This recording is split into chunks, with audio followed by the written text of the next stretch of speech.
Merhabalar, merhabalar, merhabalar. Neredeyim ben? Ercan. Yenilenmiş Ercan Havalimanı'na indiysem nerede olabilirim? Kıbrıs'tayım. Kuzey Kıbrıs Türk Cumhuriyeti'ndeyim. Yavru vatandayım. Bu bölümde sizlere enine, boyuna, sağına, soluna, denizine, tarihine, müzesine hazırsanız Kuzey Kıbrıs Türk Cumhuriyeti bölümü başlıyor.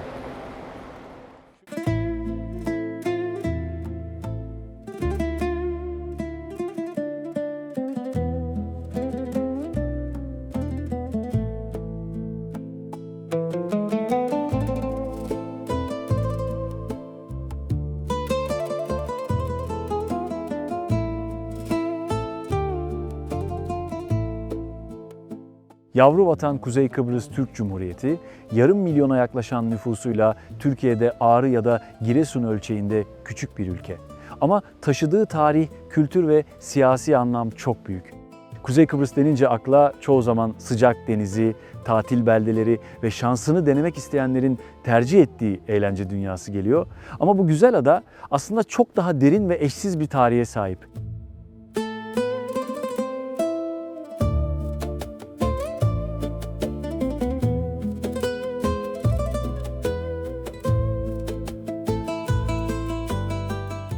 Biz de bu bölümde Kıbrıs'ın daha çok tarihini, kültürünü ve hafızasını öne çıkaracağız. İlk durağımız ise Kuzey Kıbrıs Türk Cumhuriyeti'nin başkenti Lefkoşa.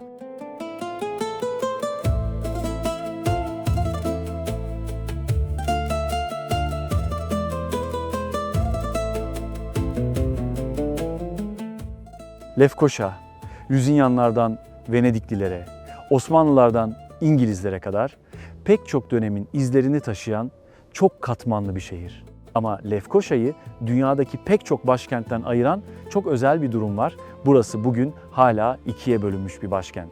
Şehrin kuzeyinde Kuzey Kıbrıs Türk Cumhuriyeti, güneyinde ise Kıbrıs Rum yönetimi bulunuyor.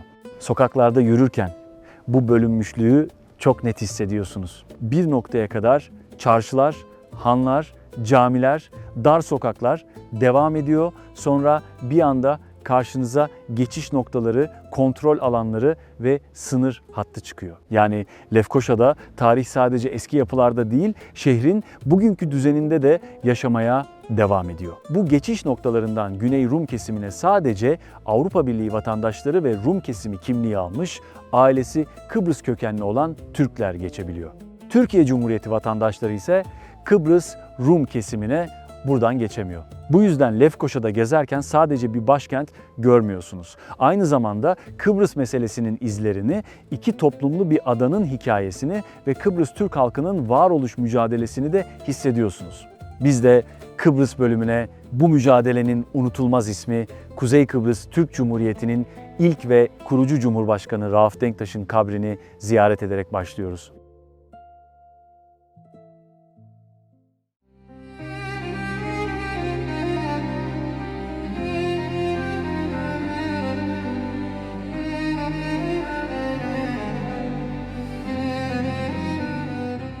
Kıbrıs Türk halkının varoluş mücadelesine hayatını adamış tarihi bir liderin, Kuzey Kıbrıs Türk Cumhuriyeti'nin kurucu Cumhurbaşkanı Rauf Denktaş'ın huzurundayız. Denktaş 1924 yılında bugün Güney Kıbrıs sınırlarında kalan Baf şehrinde doğdu. İngiltere'de hukuk eğitimi aldı, savcılık yaptı. Aynı yıllarda Rum tarafının Kıbrıs'ı Yunanistan'a bağlama hayali olan Enosis fikri güçlenmişti. Bu amaçla kurulan EOKA terör örgütü Kıbrıs Türklerine yönelik silahlı eylemlere girişmişti. İşte bu dönemde Kıbrıs Türklerinin can güvenliğini korumak için Türk Mukavemet Teşkilatı kuruldu. Denktaş teşkilatın kurucularından biriydi. O dönemki Rum yönetimi Denktaş'ın Kıbrıs'a girişini yasakladı. Bir süre Ankara'da sürgünde yaşadı. 1967'de daha fazla uzakta kalmayı içine sindiremedi ve bir sonbahar gecesi küçük bir balıkçı motoruyla gizlice Kıbrıs'a doğru yola çıktı. Ama hava muhalefeti nedeniyle Rumların yaşadığı bölgede kıyıya çıkmak zorunda kalınca Rum güçlerince yakalandı ve günlerce hücrede ağır sorgulardan geçirildi. Türkiye'nin müdahaleyle tehdit etmesi ve uluslararası baskılar sonucu 13 gün sonra Türkiye'ye iade edilmek zorunda kaldı. İşte bu yakalanma hadisesi Rauf Denktaş'ı Kıbrıs Türk halkının gözünde davası uğruna canını hiç düşünmeden ortaya koyan efsanevi bir kahraman mertebesine yükseltti. Ve o günden sonra da Kıbrıs davasına ömrünü harcadı.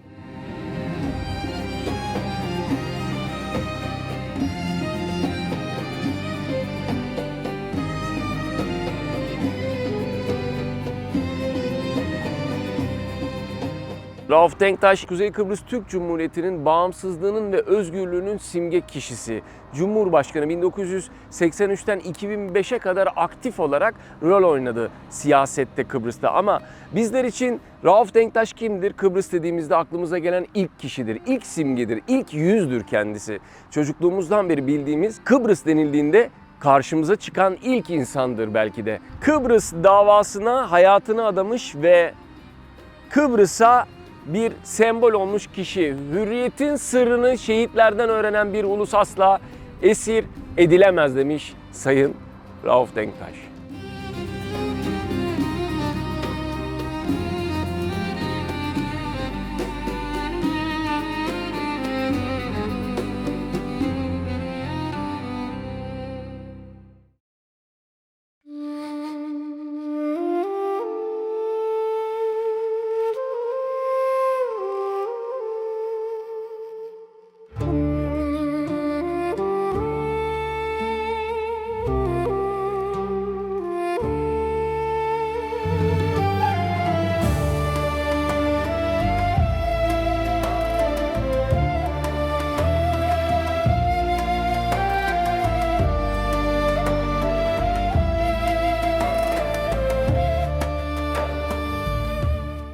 Daha önce hiç böyle bir cami gördünüz mü? Kıbrıs'a gelmediyseniz muhtemelen görmediniz. Çünkü çok farklı. Aslında burası 800 yıl önce inşa edilmiş bir katedral. Ama şu anda Selimiye Camii, cami olmuş. Muhteşem bir yapı ve gotik tarzı içeri girer girmez kendini hemen belli ediyor. Sivri kemerler, yukarı yükselen ince uzun sütunlar, kocaman pencereler ve yüksek tavanlar. Bütün yapı insanın gözünü yukarı çekmek için tasarlanmış sanki. Avrupa'daki büyük ortaçağ katedrallerine çok benziyor. Lüzinyanlar tarafından yapılmış gerçekten harika bir yer, harika bir atmosfer, muhteşem bir eser.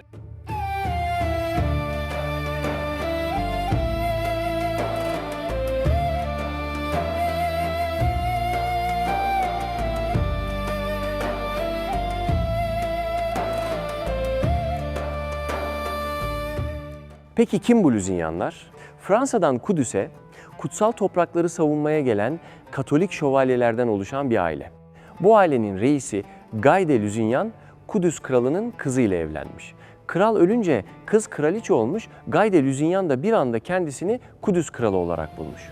Ama askeri açıdan çok başarılı bir kral değilmiş. 1187'de Hıttin Savaşı'nda Selahaddin Eyyubi'ye yenilip esir düşmüş ve Kudüs tamamen Müslümanların eline geçmiş. Selahaddin Eyyubi bir süre sonra Lüzinyan'ı serbest bırakmış ama Kudüs'ü kaybeden kral olarak anıldığından bölgedeki hiçbir Haçlı devleti artık onu istememiş, ortada kalmış. O sırada akıllara Kıbrıs gelmiş. İngilizler 3. Haçlı Seferi sırasında Kıbrıs'ı ele geçirip adayı tapınak şövalyelerine bırakmışlar. Ama şövalyeler yerel halkın isyanıyla baş edemeyince adayı İngiltere kralına geri vermişler. İşte Kudüs'ü kaybeden ve sığınacak yurt arayan Lüzinyanlar 1192'de parayı basıp Kıbrıs'ı İngiliz kralından satın almışlar. Ve 1209'da Lefkoşa'da devasa bir katedral inşa etmeye başlamışlar. Ama ada halkının büyük kesimi Rum Ortodokslardan oluşuyormuş. Yani ortada böylesine bir katedrali dolduracak bir Katolik nüfusu yokmuş. Ama Lüzinyanların amacı sadece bir kilise yapmak değilmiş, burayı Doğu Akdeniz'in yeni siyasi ve dini merkezine, yani bir anlamda Yeni Kudüs'e çevirmek istemişler. Burayı bölgenin en büyük katedrali olarak inşa edip adına da Ayasofya Katedrali demişler. Lüzinyan kralları burada taç giyiyormuş. Haliyle bu katedralin de önemi o dönem çok artmış. Osmanlı'nın Kıbrıs'ı fethinden sonra da 2 minare eklenerek Ayasofya Camii'ne dönüştürülmüş. 1954'ten sonra da 2. Selim'e ithafen buraya Selimiye Camii adı verilmiş. Sadece Lefkoşa'nın değil, bütün Kıbrıs'ın en etkileyici eseri diyebiliriz burası için.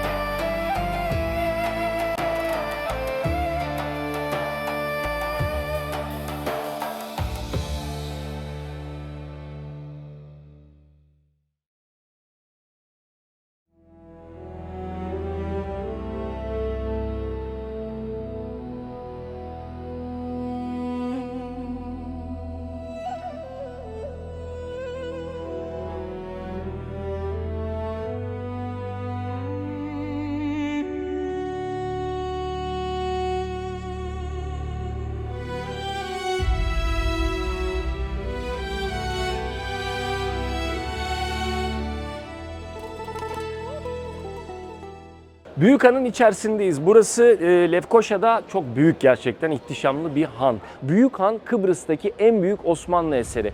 Açıkçası mimarisi bana Anadolu'daki Osmanlı hanlarını, özellikle de Bursa'daki Koza Hanı hatırlattı. Ortada geniş bir avlu, avlunun çevresinde 2 katlı revaklar ve odalar, tam ortada da şadırvanlı bir köşk mescit var. Burası Osmanlı döneminde bir kervansaraydı. Yani tüccarlar, yolcular ve kervanlar burada konaklıyordu. Alt katta mallar, depolar, dükkanlar ve hayvanlara ayrılan bölümler. Üst katta ise yolcuların kaldığı odalar vardı. Sonra bir olay Kıbrıs'taki idari yapıyı komple değiştirdi. 1877-78 Osmanlı-Rus Savaşı'nda Ruslar Balkanlardan ilerleyerek İstanbul Yeşilköy'e kadar geldi. İstanbul'u kaybetmek istemeyen Osmanlı çok ağır şartları olan Ayastefanos Anlaşması'nı imzalamak zorunda kaldı. Sonra Osmanlı dönemin en önemli güçlerinden biri olan İngilizlerden diplomatik yardım istedi.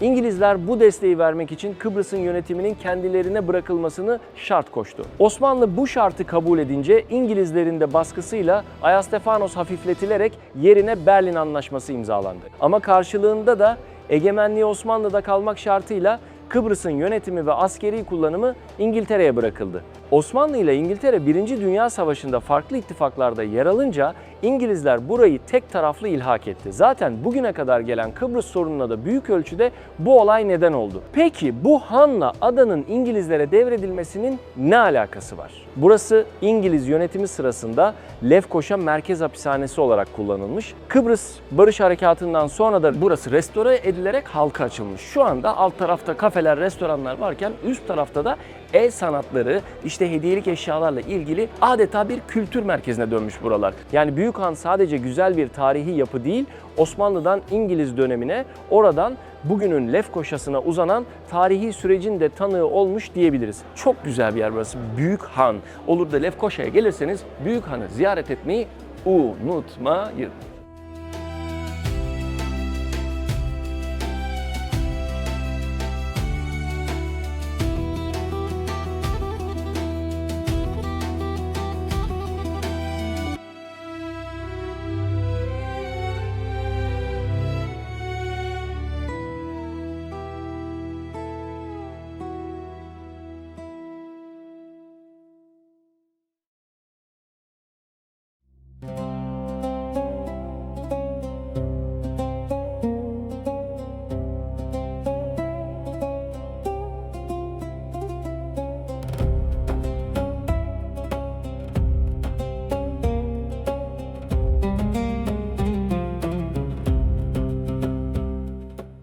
Lefkoşa surları ve Girne kapısı. Burası Rönesans döneminden kalma en önemli surlar dünya üzerindeki, çok kıymetli. Hala yapıldığı gibi ayakta olması çok önemli. Burayı Venedikliler 16. yüzyılda yapmış ve hala ayakta. Peki Alp Bey, hani nerede surlar? Böyle sur mu olur diyor olabilirsiniz ama demeyin. Çünkü İstanbul'un fethini de sağlayan barutlu toplar yüksek ve dik kale duvarlarını kolayca yıkınca yeni sur arayışları başladı. Tam da bu dönemde daha çok sanatıyla tanıdığımız ama tam bir mimari deha da olan Leonardo da Vinci ortaya çıktı ve daha alçak, kalın ve top mermilerini sektirecek eğimli surlar çizdi. Venedikli mimarlar da Osmanlı tehdidine karşı Lefkoşa'yı korumak için bu yeni askeri mimariden esinlenerek bu surları inşa ettiler. Surlar alçak ve eğimli. Tabii bu gördükleriniz kadar da alçak değil. Surların bir kısmı toprak altında kalmış ama o bildiğimiz yüksek kale surları gibi de değil. Burçlar da okun ucu şeklinde böyle dışarıya doğru üçgen. Onlar da top mermileri dik açıyla gelmesin diye öyle yapılmış. Burçlar da alçak. Yani böyle kule gibi bir burç görmeyi hayal etmeyin. 11 gen şeklinde bir şehir suru bu. Tam 11 tane burcu var. Bu 11 burca da o dönem bağış yapmış abilerin isimleri verilmiş. Yaklaşık olarak da 5 kilometre uzunluğunda. Eğer bulunduğumuz yerden böyle birkaç kilometre yukarı çıkarsak, oradan da aşağıya bakarsak aynı bir saatin kadranını andıran devasa surlardan bahsediyorum. Peki bu kadar büyük surları inşa edecek taşları bu kadar kısa sürede nereden bulmuşlar? Venedikliler hem Osmanlı ordusu daha açık hedef olsun diye hem de bu surları inşa edebilmek için sur dışında kalan yapıların hepsini yıkmış. Yıkıntılardan çıkan taşları ise surların inşasında kullanmışlar. Ancak bütün bu askeri mühendisliğe rağmen Lefkoşa surları 1570'teki Osmanlı kuşatmasına karşı 50 gün direnebilmiş ve sonunda Osmanlılar burçlardan birini patlatarak içeri girmiş ve Lefkoşa'yı almış. Bugün 5'i kuzeyde, 5'i güneyde, biri ise Birleşmiş Milletler kontrolündeki ara bölgede kalan bu 11 burç hem Da Vinci'nin şekillendirdiği savunma dehasını hem de Lefkoşa'nın bölünmüş tarihini Kıbrıs'a gelenlere göstermeye devam ediyor. Nerede? Lefkoşa'da, Girne kapısında.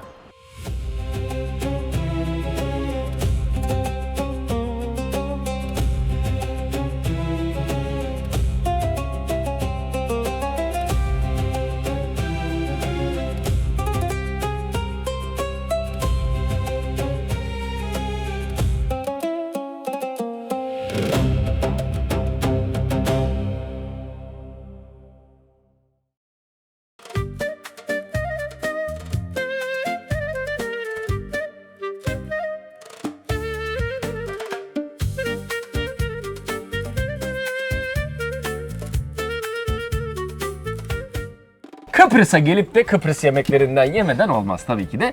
Şu anda Çiğdem Hanım var. Çiğdem Hanım'la buluştuk. Böyle biraz araştırma yaptığımızda güzel ev yemekleri, güzel Kıbrıs yemekleri yapar dediler. Çok sıcak bir havada Çiğdem Hanım'la beraber. Çiğdem Hanım merhabalar. Merhaba, hoş geldiniz. Hoş Teşekkür bulduk. ederim. Gerçekten hoş bulduk. Çiğdem Hanım'ın 2 tane kızı var. Görmeniz lazım. Görmeniz lazım. Gerçekten.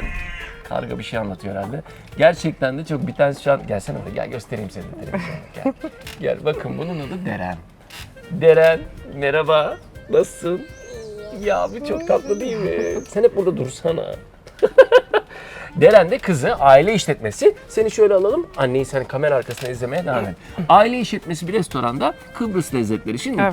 hellim nedir? Yani hellim bir peynir. Peyniri niye pişirdiniz siz mesela? Kıbrıs'a özgü hellimdir, ızgara yapıyoruz biz. Daha güzel ve lezzetli oluyor. Hani böyle bizim normalde işte tulum peynirinden falan biraz daha sert. Evet, Sert olmasının daha nedeni ne? farklı. Sütün içinde pişiriyorlar sonrasında ondan dolayı. Ama taze olunca çok sert olmuyor. Eskidik sonra daha sert oluyor. Ben bu hellim olayına bayılıyorum. Hellimin hastasıyım onu söyleyeyim. Çok da güzel bir hellim. Tabii burada Türkiye'de olduğu gibi herhalde marka var. Her Evet, markanın evet. var diye düşünüyorum. Buraya geldiğinizde zaten hellimle mutlaka tanışacaksınız. Tanışmadıysanız zaten o Evet. ayıp yani. Hellim dedim, Kıbrıs dedim mi? Kıbrıs dedim mi? Hemen aklımıza hellim geliyor.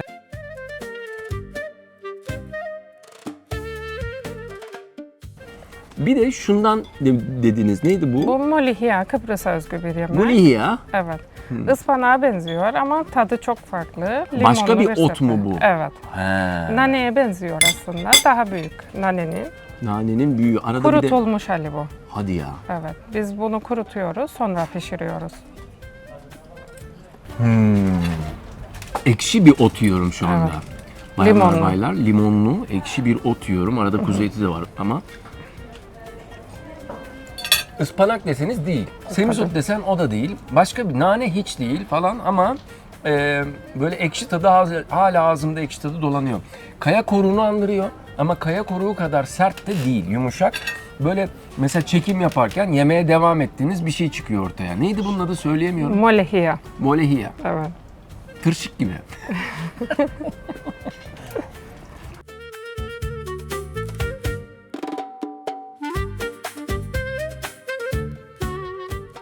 Çiğdem Hanım bir de buranın köftesi mi Bu meşhur? Kıbrıs köftesi, patates köftesi dediğimiz. Kıbrıs İçinde patates. patates de var.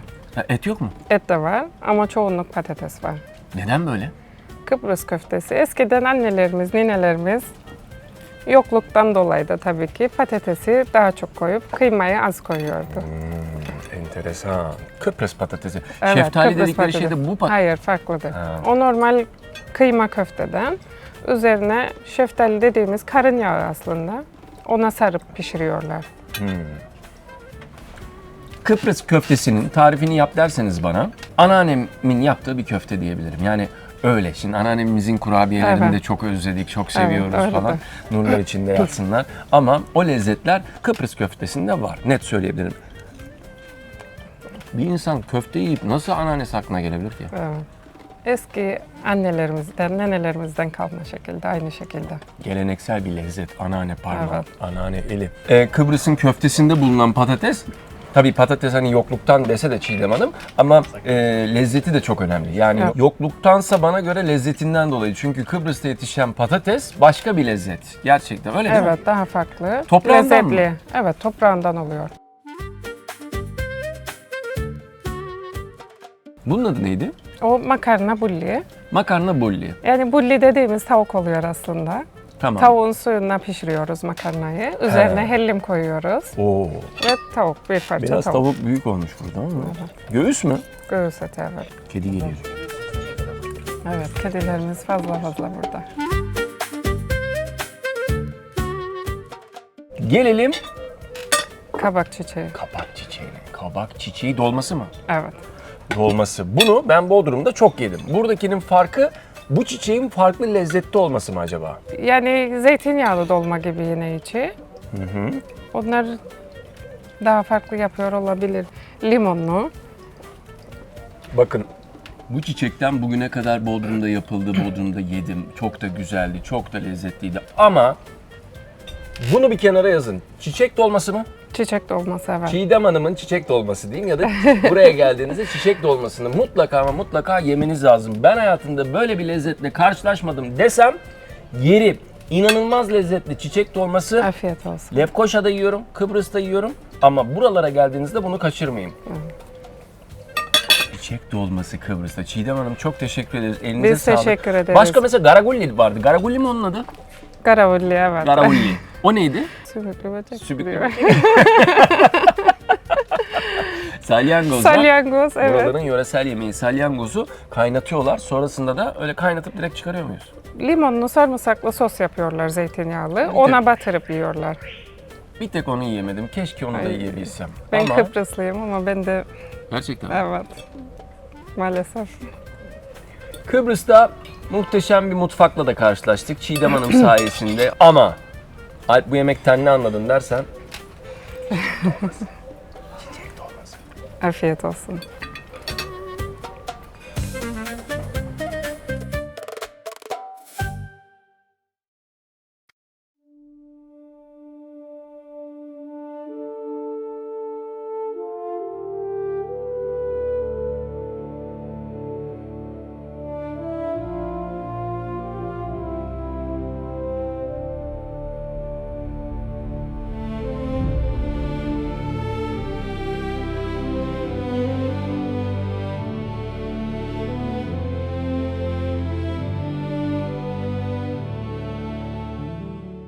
Lefkoşa'dan yola çıktık. Tabi direksiyon bize göre ters tarafta kaldığı için biraz da yavaş ilerleyerek bir saatte Girne'ye ulaştık. Girne tipik bir Akdeniz liman kenti. Şu anda da Girne Kalesi'ndeyiz. Hazreti Osman döneminde İslam orduları Akdeniz'e açılmış ve Kıbrıs'a akınlar düzenlemişler. İşte bu kale o dönem İslam ordularına karşı Bizans'ı korumak üzere yapılmış bir kale. Bu kalenin surları Lefkoşa surları gibi alçak ve böyle açılı değil. 15-20 metre yüksekliğinde surları var kalenin, etrafında hendekler var ama kalenin surları zamanla kalınlaştırılmış. 5-6 metre kalınlığında surları var buranın. Bu kaleyi yapmışlar ama Bizans Araplarla baş edemeyince bir anlaşma yapmışlar. Aralarında vergileri ve yönetimi paylaşmışlar. Tam 300 yıl böyle devam etmiş. Sonra yine Bizanslılar adayı tamamen kendi kontrollerine almışlar. Girne Kalesi önemli bir kale ama deniz seviyesinde bir kale. Ama Bizans ne yapmış? 5 parmak dağlarına 3 kale daha inşa etmiş. Sen Hilarion, Kantara ve Bufavento. Sanırım sen Hilarion'a çıkılıyor ama diğerlerine çıkmak çok daha zor. Bu kaleler neredeyse Kıbrıs'ın tüm güney kıyılarını görüyormuş. Özellikle denizden bir tehlike gördüklerinde uyarı ateşleri yakarak Girne Kalesi'ni uyarıyormuş.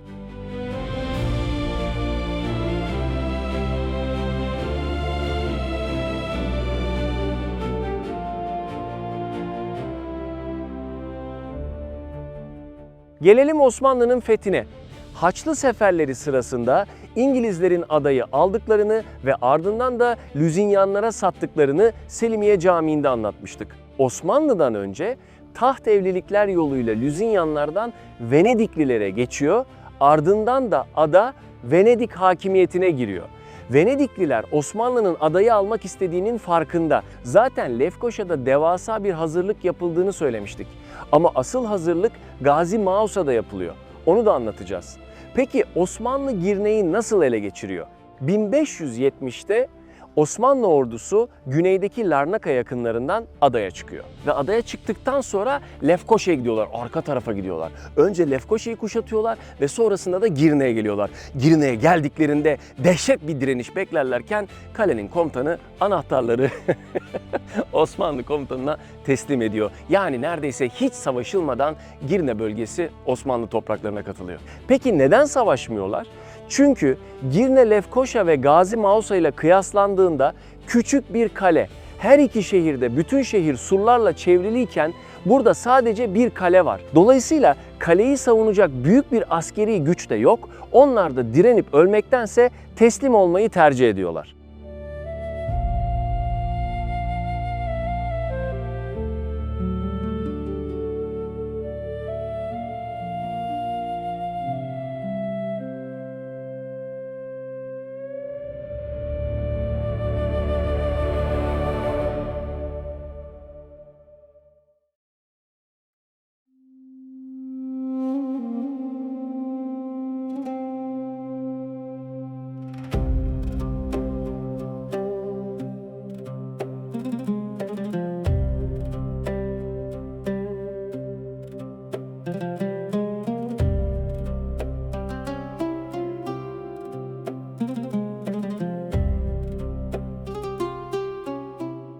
Girne Kalesi'nin içindeki Girne Batığı'nın müzesindeyiz şu anda. İçeri girer girmez hemen size gemiyi göstermiyorlar. Biraz gemiyi anlatıyorlar.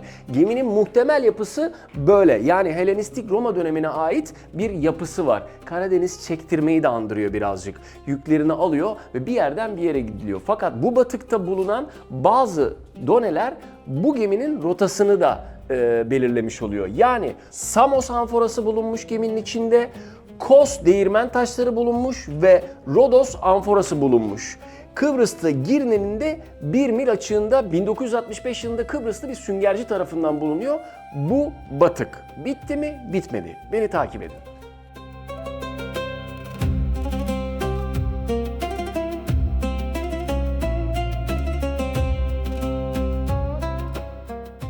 Bu bölümde amforaları görüyoruz geminin içinde ama gemi gerçek gemi değil. Birazdan gidip kendisini ziyaret edeceğiz. Bu amforalar geminin içinde bulunmuş orijinal amforalar. Eğer ağzı böyle biraz darsa içinde sıvı, ağzı geniş ya da amfora biraz topluysa içinde katı malzemeler bulunuyor. Ticaret olarak kullanılan bu amforalar da bu müzede gösteriliyor. Değirmen taşı işte burada. Peki gemide değirmen taşının ne işi var? Balans ayarını yapmak için küçük ama ağır olan değirmen taşlarına ihtiyaç duyuyor o dönemin denizcileri.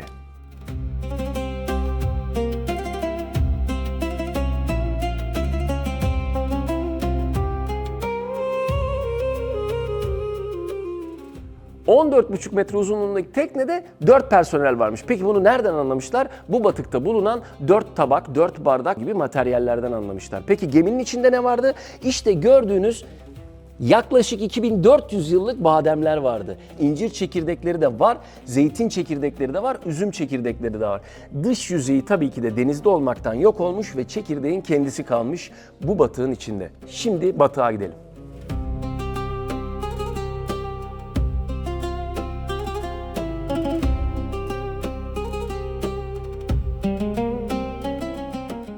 Ve işte karşınızda 2400, yaklaşık 2400 yaşındaki batık.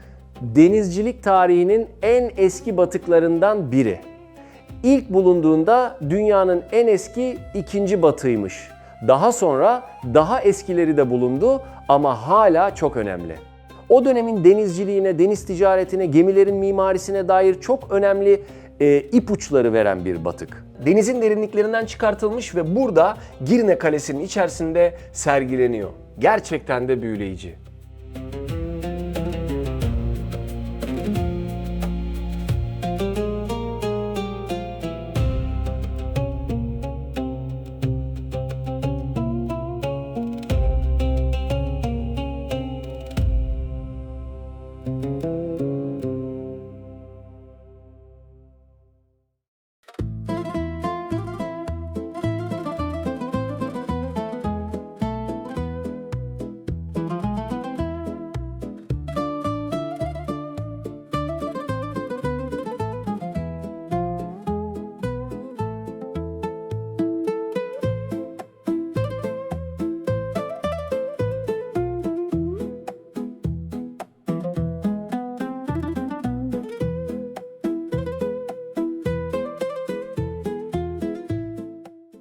Şu güzelliğe bakar mısınız? Girne Antik Liman.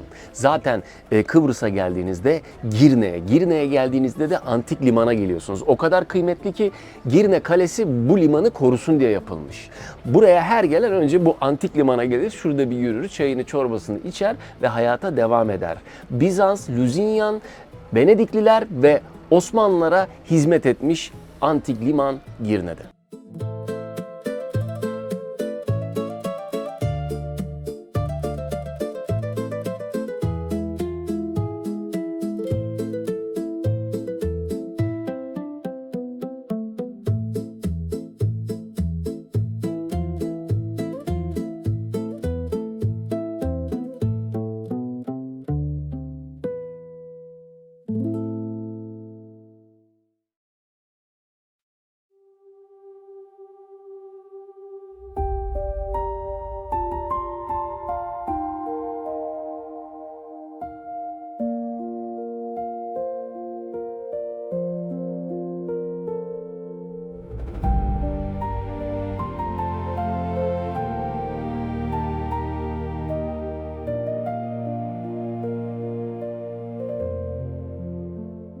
Bella Pais Manastırı'ndayız. Burası Beşparmak Dağları'nın hemen böyle altında yer alıyor. Girne ile dağların yamacı arasında. Çok hakim bir tepede ve komple Girne'yi görebildiğiniz bir yer. Olur da Kıbrıs'a geldiğinizde ilk geleceğiniz yerlerden biri. Çünkü çok fazla ziyaretçi alıyor. 12. yüzyılın sonlarında Kudüs'ün Müslümanların eline geçmesinin ardından birçok Katolik din adamı gibi Augustinyan rahipleri de kutsal topraklar olarak nitelendirilen Kudüs'ten ayrılarak Kıbrıs'a gelmiş ve burada önce küçük bir manastır kurmuşlar. Luzinyan Krallığı güçlendikçe yapı da büyümüş. Daha sonra buraya beyaz cübbeleriyle tanınan Norbert'in rahipleri yerleşmiş ve bugün gördüğümüz bu görkemli gotik manastır büyük ölçüde onların döneminde inşa edilmiş ve günümüze kadar gelmiş ayakta duran bir kilise. Çok güzel bir kilise burası. Luzinyan kralları da Bella Pais'i çok sevmiş. Hatta manastırda krallar için özel bölümler yapılmış, krallar da zaman zaman burayı yazlık saray gibi kullanmış. Peki Bella Pais ne demek? Yerel anlatılarda biraz da Norbert rahiplerinin beyaz giymesine atıfla beyaz giymiş Meryem Ana Manastırı olarak adlandırılıyor ama aslında öyle değil. Manastırın tarihi adı Fransızca Abbaye de la Paix yani Barış Manastırı. Luzinyanlar Fransız kökenli bir aile olduğu için Fransızcaymış ismi. Bu isim özellikle Luzinyanların adayı kaybetmesinden sonra zamanla yerel halkın ağzıyla Bella Pais'e dönüşmüş.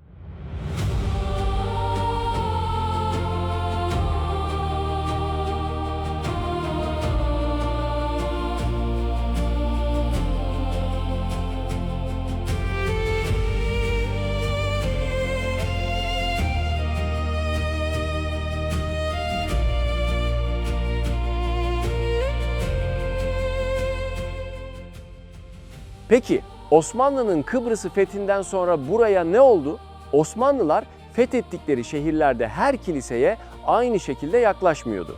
krallığın ve eski hakimiyetin simgesi olan büyük katedraller camiye çevriliyordu.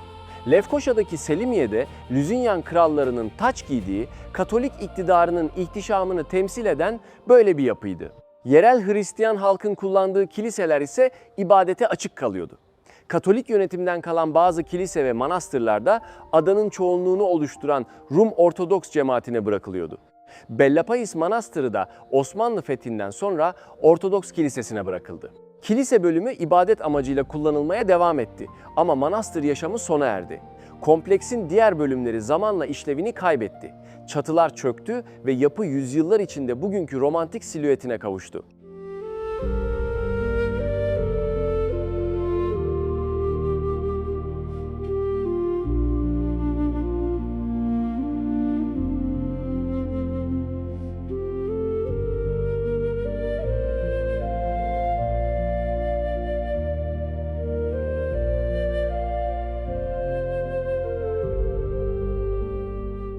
Bellapais Manastırı'nın içinde gotik tarzda bir sürü eser var. Çok ince detaylarla uğraşılmış ahşap yapılar.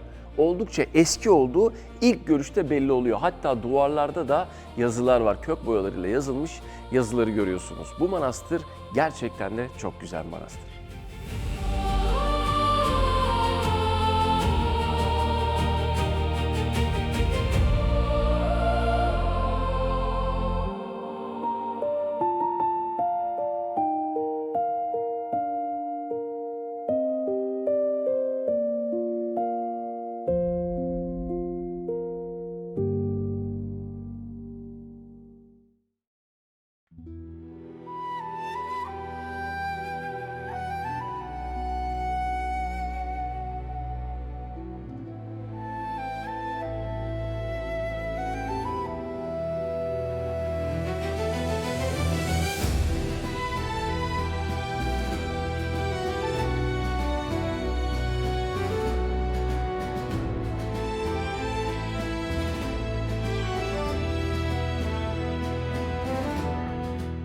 Girne'den Güzelyurt'a doğru giderken yol kenarında birer anıt gibi dikilmiş 70'li yıllardan kalma askeri araçları göreceksiniz. Aralarında çıkarma gemisi de var, tank da var, uçak da var, helikopter de var.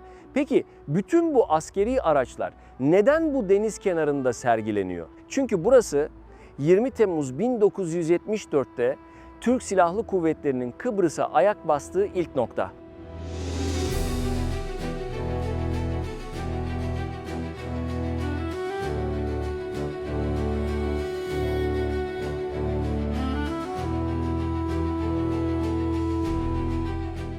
Çıkarma plajının oradayız. Yavuz Çıkarma plajı. Şehit Üsteğmen, tankçı Yavuz Sokullu. Kendisinin adı verilmiş bu plaja.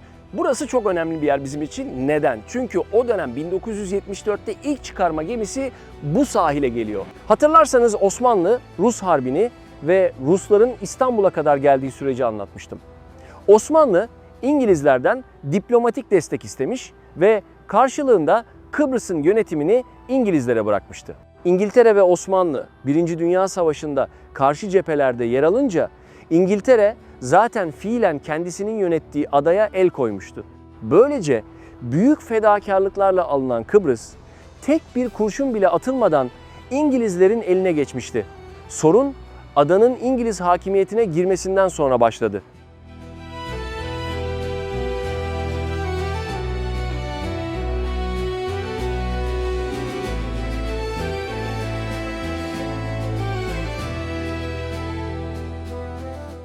İkinci Dünya Savaşı'ndan sonra Kıbrıs'ta bağımsızlık arayışları güçlendi. Ancak mesele yalnızca bağımsızlık değildi. Rum tarafında önemli bir kesim Kıbrıs'ın Yunanistan'la birleşmesini yani Enosis'i savunuyordu. EOKA terör örgütü de bu amaçla kuruldu. Hedefi terör eylemleriyle İngiliz yönetimini zorlamak, Kıbrıs Türklerini sindirmek ve adayı Yunanistan'a bağlamaktı. Bu Enosis ideali Türk tarafının tabiri caizse bir kuruntusu değildi. Benzer bir süreç daha önce Girit'te yaşanmıştı. Girit Osmanlı'ya bağlıyken yaşanan ayaklanmaların ardından özerklik kazanmış. Çok geçmeden de Girit Meclisi Enosis yani Yunanistan'la birleşme kararı alarak adayı Osmanlı'dan koparmıştı. Kıbrıs Türkleri de Rum tarafının Kıbrıs'ta aynı süreci adım adım hayata geçirmeye çalıştığını düşünüyordu.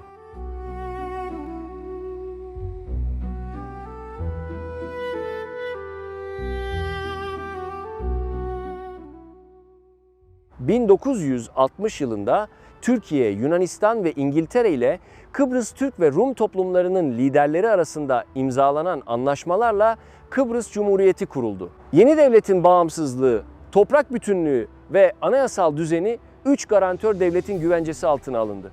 Ortaklık Anayasası'na göre Kıbrıs'ın Cumhurbaşkanı Rum, Cumhurbaşkanı Yardımcısı Türk olacaktı. Türk Cumhurbaşkanı Yardımcısının veto hakkı vardı. Bu hak Kıbrıs Türklerinin ortak devletteki en önemli güvencelerinden biriydi. Fakat bu ortaklık uzun sürmedi.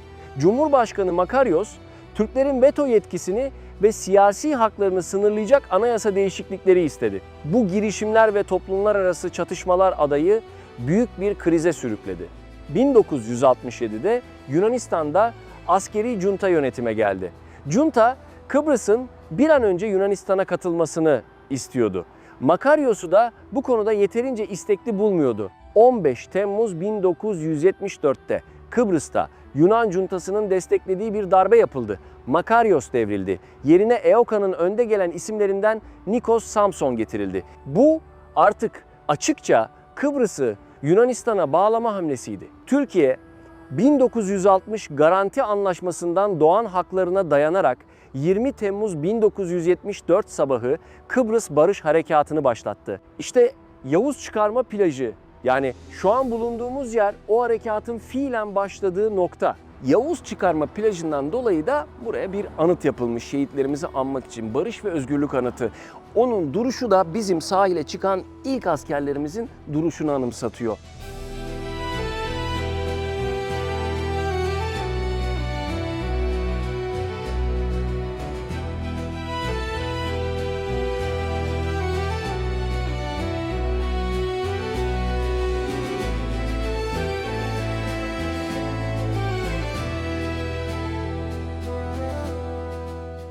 Yavuz Çıkartma Plajı'nın hemen yanında Barış ve Özgürlük Müzesi'nin önündeyim şu anda.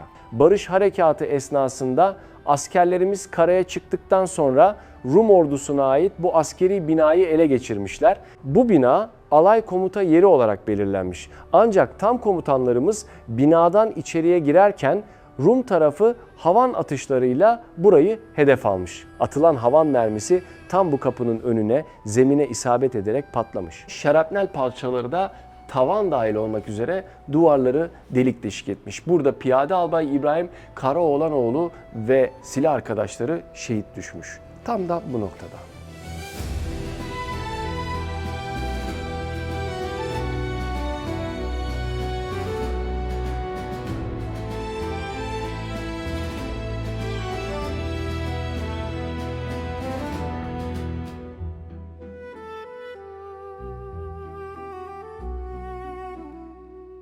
Piyade Albay İbrahim Karaoğlanoğlu.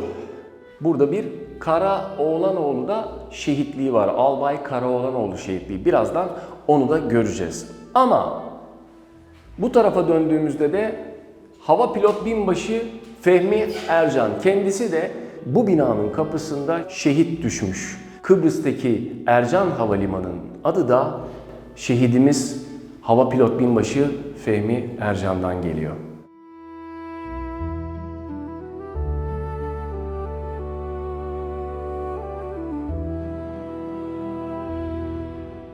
1. Kıbrıs Barış Harekatı'nı harita üzerinde de görmek istersek aynen bu müzede karşımıza çıkıyor. Şu gördüğünüz koyu yeşil açık yeşil yer Beşparmak Dağları. İşte burada Yavuz Çıkartma Plajı'na gelen askerlerimiz tanklar, toplar, tüfekler bu bölgeye geliyor ve Beşparmak Dağları'nın arkasına indirilen paraşütlü birlikler geliyor. Türklerin yoğun olarak yaşadığı güneydeki Baf bölgesi ve Gazi Magusa. Buradan aradan bir çizgi çekiliyor. Türkleri kuzeye, kuzeydeki Rumları da güney tarafına alıyorlar ve şu anki Kuzey Kıbrıs Türk Cumhuriyeti'nin haritası ortaya çıkıyor.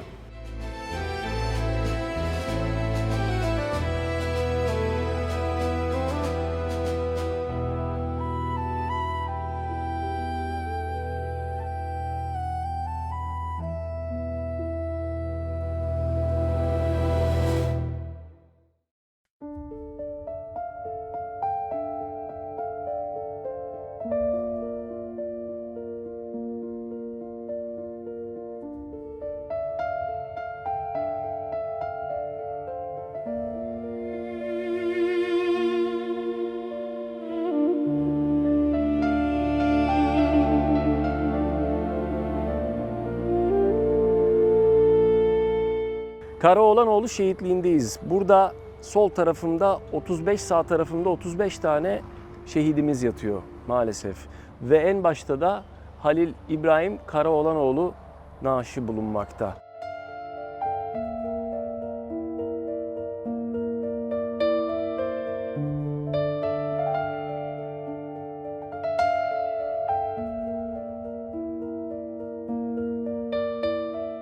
Kıbrıs Barış Harekatı boyunca Türk Silahlı Kuvvetleri 498 subay, astsubay ve erini şehit verdi.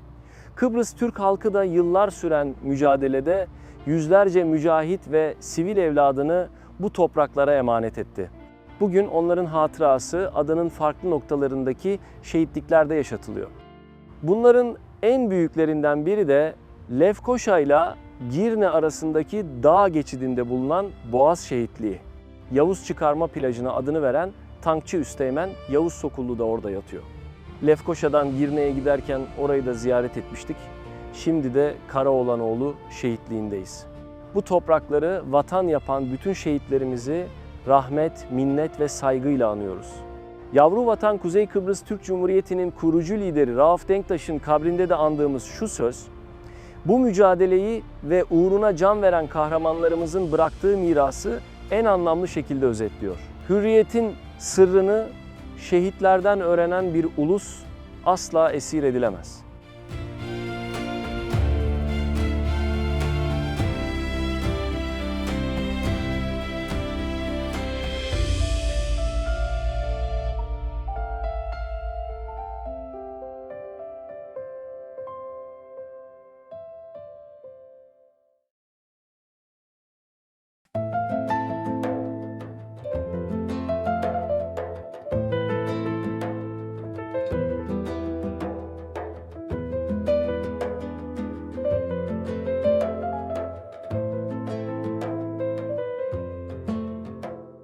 Güzelyurt Doğa ve Arkeoloji Müzesi'ndeyiz. 19. yüzyılda inşa edilmiş burası.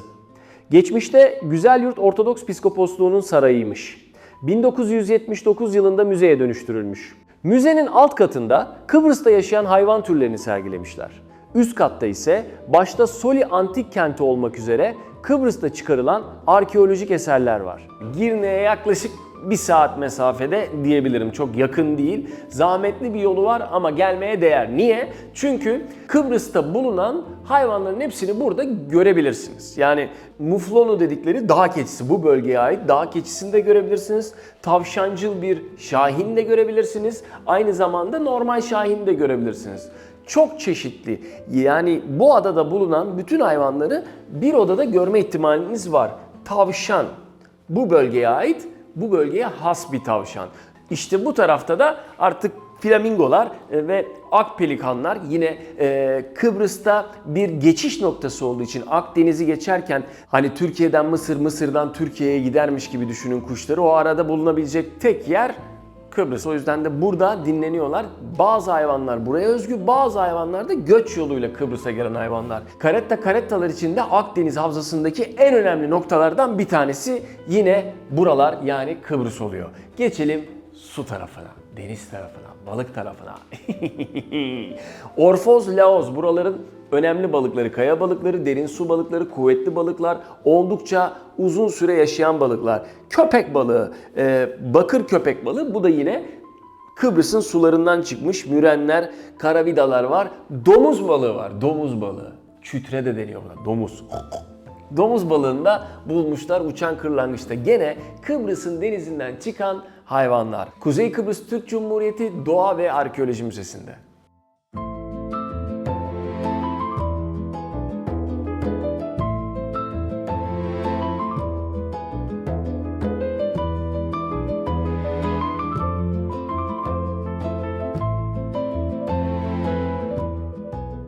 Güzelyurt Doğa ve Arkeoloji Müzesi'nin üst katındayız. Burada klasik dönem, Helenistik dönem, Roma dönemi ve Bizans dönemine ait eserler görmeniz mümkün.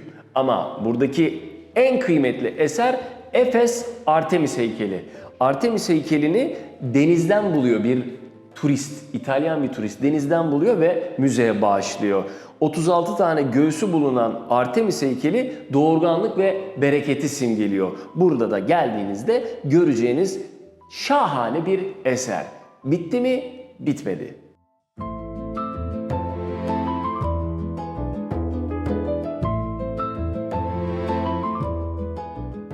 Bir belediye çalışması esnasında tarihi bir mezara denk geliniyor. Bu mezar açıldığında içinden bu altın yapraklı taç çıkıyor.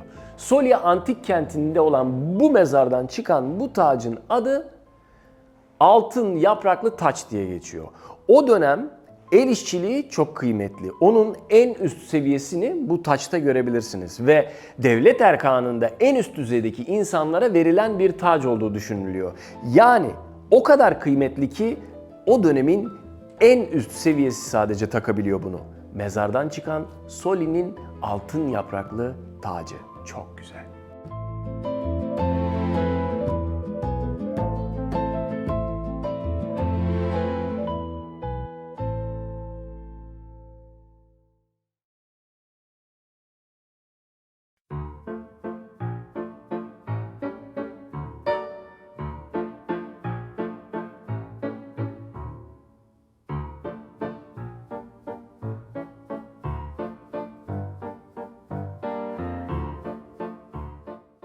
Gördüğünüz kilise Aziz Mamas Kilisesi Güzelyurt'ta.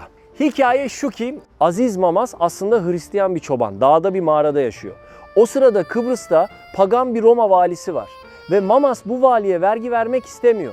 Ama o dönemin kralı diyor ki kim varsa, yaşayan her kim varsa vergi vermek zorunda diyor. Ardından da askerleri yönlendiriyor. Aziz Mamas'ı gidip bulunduğu mağaradan alıyorlar ve diyorlar ki sen vergi vereceksin. Askerlerle beraber dağda ilerleyen Aziz Mamas bir anda bir aslanın koyunu parçaladığını görüyor. Askerlerden kurtulan Mamas gidiyor aslanı sakinleştirip ağzından koyunu alıyor. Sonra da o aslanın sırtına binip şehre inmeye devam ediyor. Tabii bu kralın kulağına geliyor. Bunları duyan kral da diyor ki bu zattan bir daha vergi almayalım diyor. Aziz Mamas Kilisesi. Yaklaşık olarak Kıbrıs'ta 10 civarında Mamas Kilisesi var. Bu da o kiliselerden biri ama en önemlisi bu.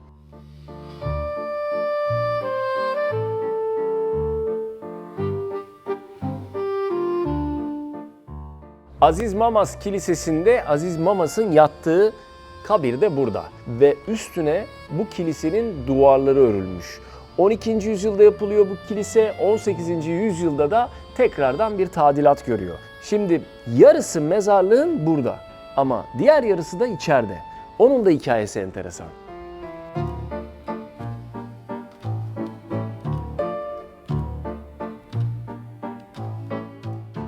Aziz Mamas'ın İşte burada diğer yarısı var. Ona inananlar buraya gelip bu kapağın altındaki zeytinyağı çukuruna parmaklarını batırdıktan sonra ağrıyan yerlerine, kulaksa kulak, bacaksa bacak, oldu da kulağınız ağrıyordu. Bu zeytinyağını aldınız, kulağınıza sürdünüz ve iyi geldi.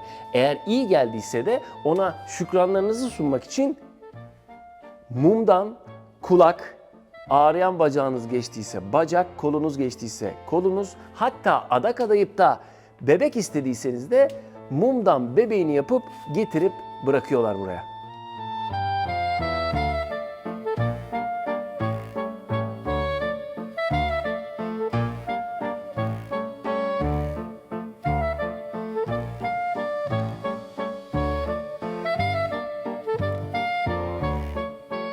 Şu anda burası müze olarak ziyaretçilerini beklemekte.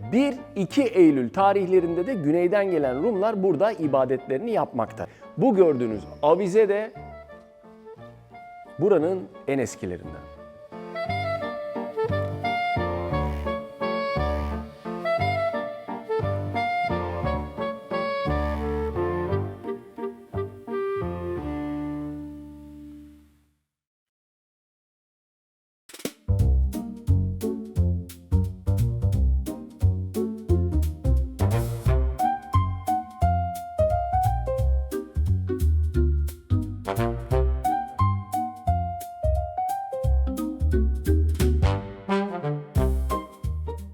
Girne Çamlıbel'de Pavlo Pavlides'in evinin önündeyiz şu anda. Burası 1950'li yıllarda yapılmış ve o dönemin en kaliteli ama en üst düzey evi. Yaklaşık olarak 13 tane odası var. Birbirinden bağımsız odaları farklı renkte dizayn edilmiş. Kendisi Rum asıllı ve avukat. Avukat bir de Makaryos'un avukatı. Hem avukat kimliğine hem de arkasındaki siyasi güce sığınıp türlü işlere girişmiş. Zamanında Avrupa'dan aldığı ucuz silahları Rumlara satarak parayı buluyor. Bulduğu bu parayla da bu malikaneyi yaptırıyor. Mavi Köşk'e dışarıdan baktığınız zaman hiçbir yerden gözükmeyen bir köşk. Ama içeri geldiğinizde buradan Toroslara kadar görebildiğiniz bir alana sahip. Yani bulunduğumuz yerden her yeri görüyoruz ama kimse Mavi Köşk'ü göremiyor. 1974'teki Barış Harekatı sırasında gizli tünelleri kullanarak buradan kaçmış. Kaçtıktan sonra da İtalya'ya gitmiş. İtalya'da da İtalyan mafyasıyla girdiği bir çatışma sonucunda öldürülmüş. Burada Sofia Loren'i bile misafir etmiş. İçerideki detaylar bugüne kadar gelmiş. Gerçekten şaşırtıcı bir ev Mavi Köşk. Günümüzde de Mavi Köşk Türk Silahlı Kuvvetleri'nin himayesi altında ziyaretçilere açık. Geldiğinizde burayı asker arkadaşlarımızla birlikte ziyaret edebilirsiniz.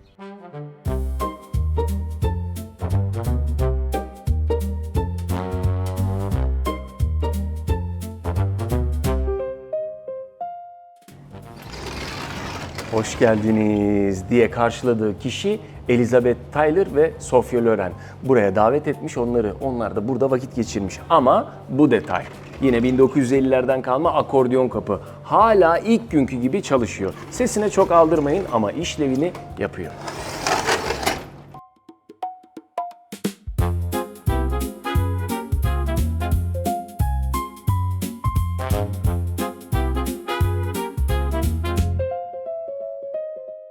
Alt kat müzik bölümündeyiz. Bu koltukta oturup kendi anılarını yazıyormuş Pavlo. Burada gördüğünüz yerde arkada radyo ve pick-up'ı da var. Döndüğümüz zaman 1953 model o dönem sıfır olarak alınmış bir İngiliz piyanosu da burada mevcut. Burada müzik yapılıp dinliyormuş abi burada.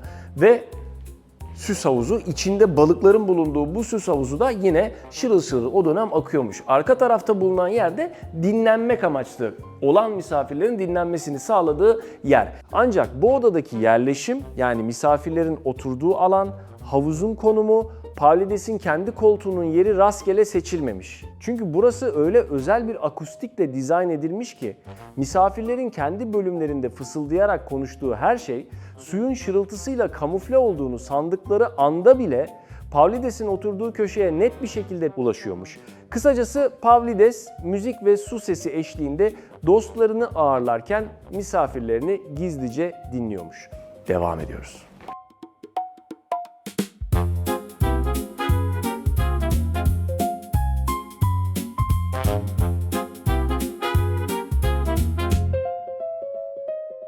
Burası da çalışma ve kütüphane bölümü. Buradaki kitaplar yine orijinal. Masada ceylan derisi var. Makaryos'un kendi armağanı kendisine. Ve bu koltuk bu kadar rahat gözükmesine rağmen aslında sırt bölümü oturdukça sertleşiyor. Sertleştiği için de rahatsız ediyor ve bu masada çalışırken senin uyumamanı sağlıyor. Fayansların hepsi o dönem elle boyanmış. Ve bugün hala ilk günkü gibi karşımıza çıkıyor. Bu fayansları o zamanlar tek tek elle boyamışlar. Çalışma ve kütüphane bölümündeki bu perde ses geçirmez özelliği var. O dönem yapılmış ve ses geçirmez özelliği var bu perdenin. 4 kat elyaf var bu perdenin içinde. Ama biz ne yapıyoruz? Asla dokunmuyoruz.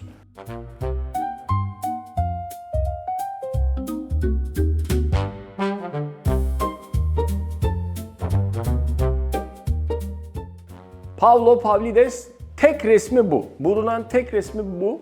Kendisi 1.55 boyunda ve 37 numara ayakkabı giyiyor. Yani boyu bayağı kısaymış ama boyundan büyük işlere de bayağı merakı varmış. O boyda bir ağır abi, neredeyse tüfek boyunda.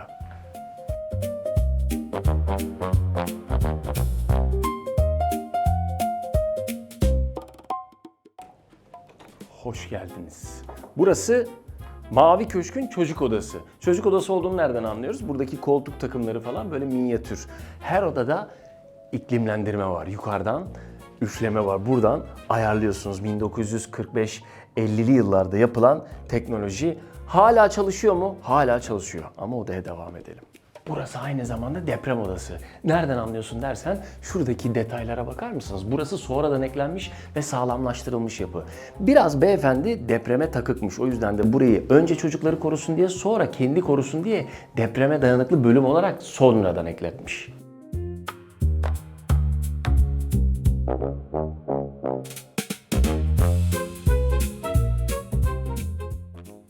Mavi Köşk'ün kırmızı odasındayız. Burası Ağar abilerin toplantı odası aslında. Yani o dönem büyük kararların verildiği bir oda.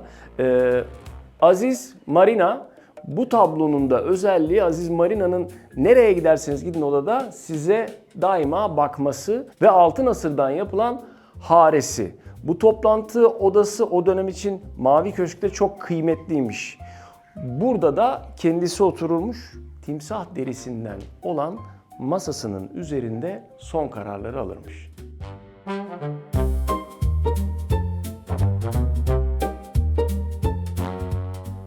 Bulunduğumuz oda Pavlides'in yatak odası. Bu odanın özelliği şu. Bu camdan doğuyu, bu camdan da batıyı görüyor. Yani gene Pavlides her tarafa hakim olmaya çalışmış.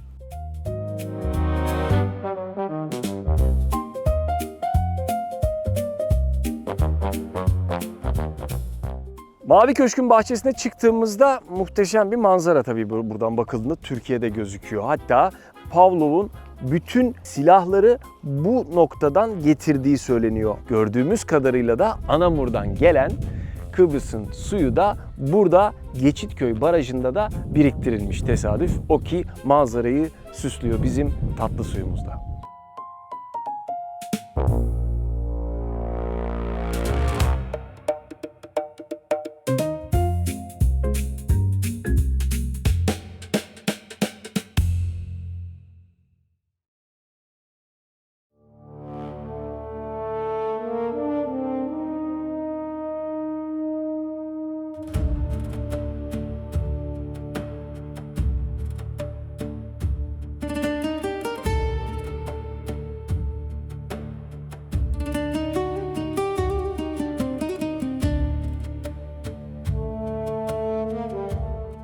Gazi Mausa'da Salamis Antik Kenti'nin önündeyim şimdi. Birazdan ziyaret edeceğiz kendisini. Açıkçası Kıbrıs'ta böyle büyük ve görkemli bir antik kenti görmek de beni şaşırttı. Çok fazla turist çektiğini baştan söyleyeyim. Yaklaşık olarak 3000 yıllık bir geçmişi var. Çok fazla devlet burada yaşamaya çalışmış ama en parlak dönemini Roma döneminde yaşamış. 4. yüzyılda yaşanan büyük depremlerden Salamis'te nasibini almış ve kent büyük ölçüde yerle bir olmuş. Sonrasında Bizans döneminde kent yeniden ayağa kaldırılmaya çalışılsa da Salamis eski gücüne bir daha kavuşamamış. Üstüne bir de Arap akınları başlayınca halk burayı terk ederek hemen yakınındaki liman yerleşimine göç etmiş. İşte o yerleşim zamanla büyümüş ve bugünkü Mausa şehrine dönüşmüş. Terk edilen şehir zamanla toprak altında kalmış. Kazı çalışmalarından sonra da bu gördüğümüz halini almış. Açıkçası beni çok etkiledi ve Kıbrıs'a geldiğinizde Salamis Antik Kenti'ni mutlaka ziyaret etmenizi isterim.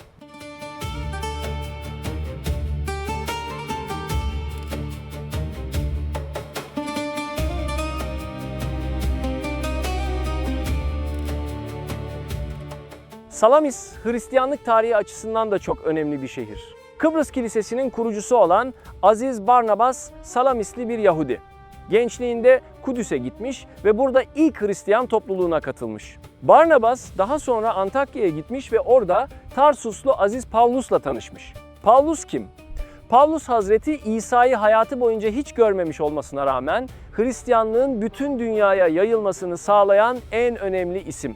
Hristiyanlık ilk ortaya çıktığında Kudüs çevresindeki Yahudi toplulukları arasında yerel bir dindi. Pavlus ise bu inancın yalnızca Yahudilere değil, bütün milletlere geldiğini savunarak Roma coğrafyasını baştan sona gezip bu dini yaymaya çalıştı. Hristiyanlık düşüncesinin şekillenmesinde öylesine büyük bir rol oynadı ki İncil'deki 27 bölümün 13'ü onun yazdığı mektuplardan oluşuyor. İşte Barnabas ve Pavlus Hristiyanlığı dünyaya yaymak için çıktıkları ilk yolculukta Antakya'dan denize açılmış ve Barnabas'ın memleketi Salamis'e gelmiş. İlk vaazlarını burada vermişler. Yani Hristiyanlığın Kudüs çevresinden çıkarak bütün dünyaya yayılmasının ilk adımı burası.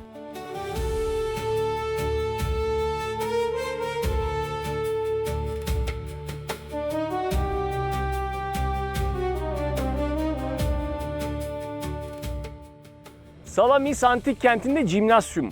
Burası jimnasyum, yani bütün spor branşlarının bir arada yapıldığı yer.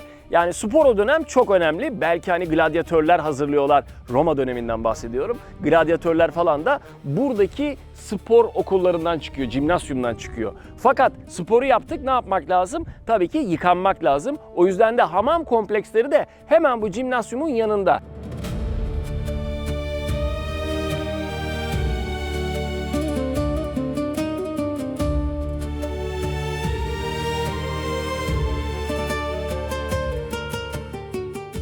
Antik kentin antik tuvaletleri. Burası antik tuvaletler. Burası girişi tuvaletlerin. Beraber içeri girelim. Size enteresan bir detayı göstereceğim. Salamis antik kentine geldiğinizde gezerken ilk göreceğiniz yerlerden biri bu antik tuvalet.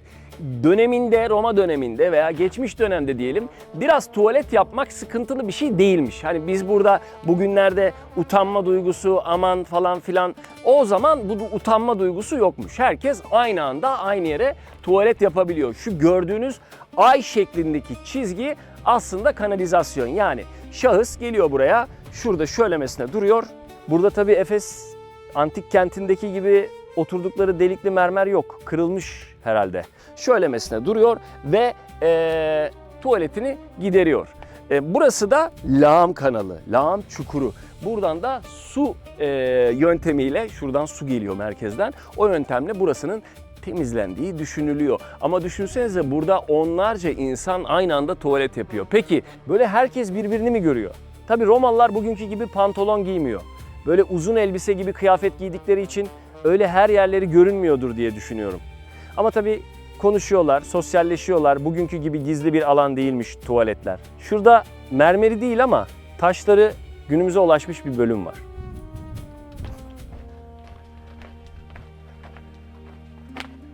Bak, o sular buraya geliyor. Bak buradan böyle.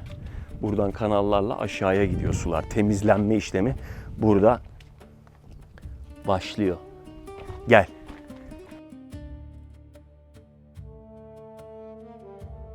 İşte burası.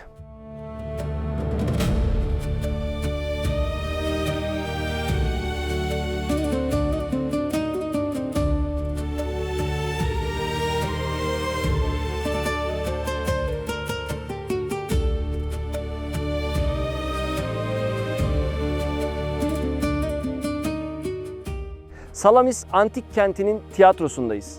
Bundan binlerce yıl önce bile sanata böylesine önem verilmesini çok seviyorum. O yüzden nerede bir antik tiyatro var, ben oradayım. Bu tiyatro geçmişte tam 50 sıraymış, çok büyükmüş yani. Ancak depremler tiyatronun üst kısmını tamamen yıkmış. Yani bugün gördüğümüz yer antik tiyatronun geçmişteki büyüklüğünün yalnızca küçük bir bölümü. Depremler burayı çok yormuş, Salamis antik kentini. Tabii zamanla da bu tiyatro da yorulmuş. Ama bugüne kadar kalan izler bize şunları gösteriyor. Tiyatronun sahneye en yakın ön sıraları biraz daha geniş oluyor. Roma döneminde kentin yöneticileri, ileri gelenleri ve zenginleri oralarda oturuyormuş. Popoları rahat etsin diye geniş basamakları onlara ayırmışlar. Buradan görebiliyorsunuz. Ortada bir sunak var. Bu sunak tanrılara adanan adakların sunulduğu yer. Ortada bak tek bir taş var. Görebiliyor musunuz? Bu sunak tiyatronun, şarabın ve eğlencenin tanrısı Dionysos'a adanmış. Antik tiyatrolarda sıkça görüldüğü gibi gösteriler başlamadan önce burada Dionysos için adaklar sunuluyormuş. Ardından da yine sahnenin olacağı yer, iki tane heykelin arasında kalan yer, böyle yaklaşık 10 santim derinliğinde bir havuz varmış döneminde. O havuzun işlevi de tiyatroda geçen yüzmeli, denizli, sulu hikayeleri anlatmak için yapılmış bir havuza sahip. Geçmişte tam 15.000 kişiyi aynı anda ağırlayabilen Salamis Antik Tiyatrosu devrinin en büyük tiyatrolarından biriymiş.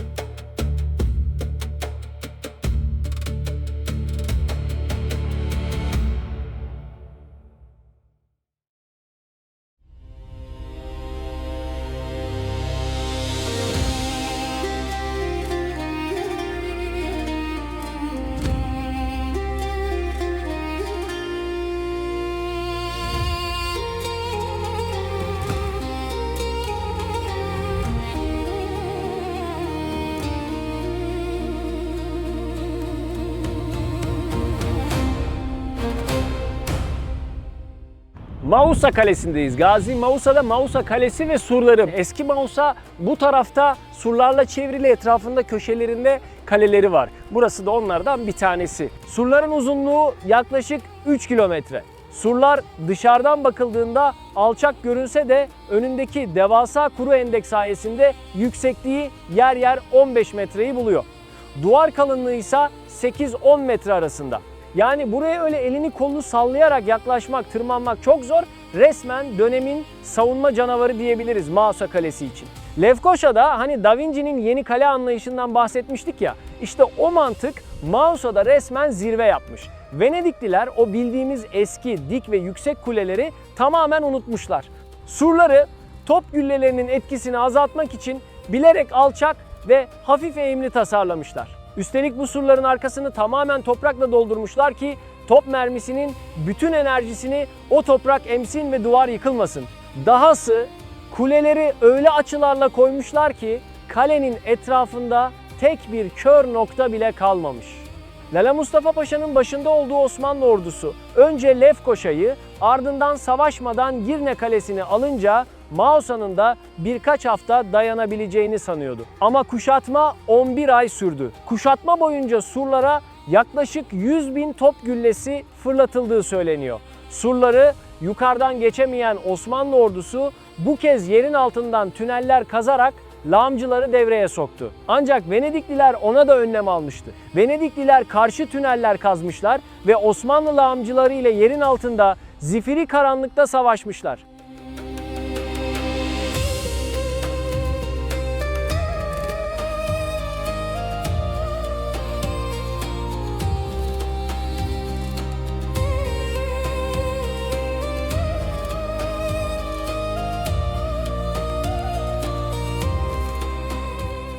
Bütün bu süreçte Osmanlılar burayı fethederken yaklaşık olarak 50.000 askeri şehit düşmüş. 1571 Ağustos'unda Venediklilerin yiyeceği de cephanesi de bitince kalenin Venedikli komutanı Bragadin teslim olmayı kabul etmiş. Osmanlı ordusunun şehitleri arasında Lala Mustafa Paşa'nın oğlu da varmış. Teslim anlaşması sırasında yaşanan bir anlaşmazlık üzerine Lala Mustafa Paşa Bragadin'i öldürtmüş. Bunda sanıyorum şehit düşen on binlerce askerin ve kendi oğlunu kaybetmiş olmanın verdiği intikam hissi de etkili olmuştur. Osmanlılar burayı fethederken yaklaşık 40-50 bin askerinin şehit düştüğünü söylemiştim. Hatta daha iyi anlaşılması için şöyle bir örnek vereyim. Neredeyse 350 yıl sonraki Çanakkale Savaşı'nda resmi kayıtlara göre 57 bin şehit var. Bu da burada yaşanan, Mausa'da yaşanan savaşın büyüklüğünü bize anlatmaya yeter. Kısacası Osmanlı açısından çok zor ve bedeli çok ağır bir zafer olmuş Kıbrıs'ın fethi. Ama ne yazık ki bu kadar zor alınan bir Kıbrıs tek kurşun bile atmadan İngiliz hakimiyetine geçmişti Ayastefanos Anlaşması'yla başlayan süreçte.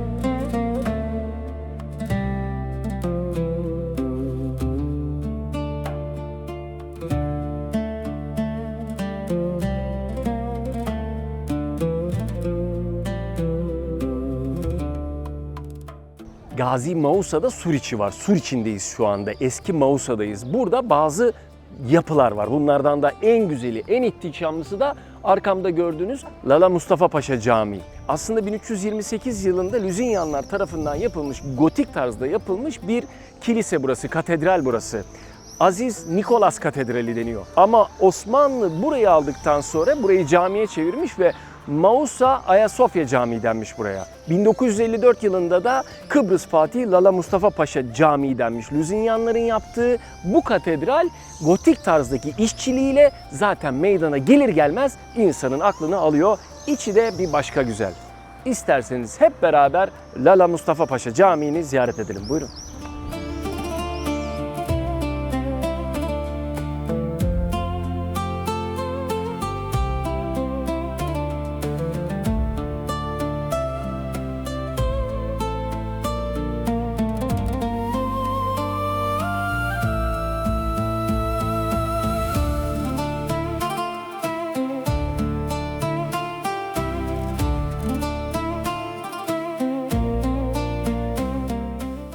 içeri girdiğiniz anda etkileniyorsunuz. Çok yüksek, dev sütunlar var ve böyle sivri kemerler tavanda birleşiyor ve içeriye çok ışık giriyor. Gotik mimari dediğimiz şey de zaten biraz bu. Yapı göğe doğru yükselecek ve içeriye bolca ışık girecek. Eskiden duvarlar taşıyıcı olduğundan böyle büyük pencereler ve yüksek yapılar yapmak zormuş. Ama gelişen inşaat teknikleriyle duvarlar taşıyıcı olmaktan çıkınca yerini pencerelere bol ışığa ve yüksek sütunlara bırakmış. Lüzinyanlar yapmış burayı. Tıpkı Lefkoşa'daki eski katedral gibi. Peki Lüzinyanlar Kıbrıs'a nasıl gelmişti? Kudüs Krallığını kaybederek gelmişti. Burada yeni bir krallık kurmuştu. Tacı da nerede giyiyordu? Lefkoşa'daki Selimiye Camii'nde. Ama Lüzinyanlar Kudüs üzerindeki hak taleplerinden hiç vazgeçmediler. O nedenle Lefkoşa'dan sonra bir de buraya gelip burada da Kudüs Kralı tacını giydiler. Yani ortada eskisi gibi yönettikleri bir Kudüs Krallığı yoktu ama tacını giymeye devam ettiler. 1571'de Osmanlı Mausa'yı fethedince burası camiye çevrilmiş. İçerideki heykeller ve insan figürleri kaldırılmış, bazı resimlerin üzeri kapatılmış. Ama yapının o devasa gotik mimarisi olduğu gibi kalmış. Bugün de aynı yapı hem bir ortaçağ katedralinin ihtişamını hem de yüzyıllardır devam eden cami kimliğini birlikte taşıyor.